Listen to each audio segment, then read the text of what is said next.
Hey guys, and welcome back to this channel. In this video I'll be showing you guys how you can basically split your videos into different clips on CapCut PC automatically. You do however need it to be like a video of different clips that have been like cut down. If you have just like one single clip of like somebody dancing, it's pretty hard to split the scene, but maybe you can try splitting it. Let me try on this video. Apparently you can, but I can only split it into two parts instead of a lot. But if it's like a video that's anything like this where it gets like cut in a few scenes, I think you can.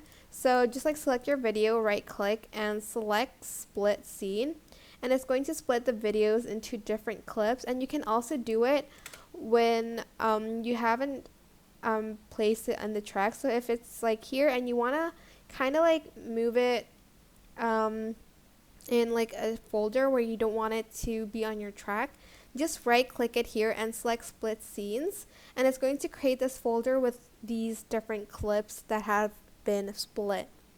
So you can like, if you want to just like use one clip from it, you don't have to like delete from the track because it's already split in that folder. And to like delete that folder, you're just going to move back to your folder and just right click and select delete. And that is basically it. I hope this tutorial is helpful for you guys. Don't forget to like, comment, share, and also subscribe to this channel if you haven't done that already. If you have any questions, just leave it in the comment section down below and I'll try my best to answer them all for you guys. And if you found this video helpful, please click the thanks button above the description box down below. Thank you so much for watching. Bye!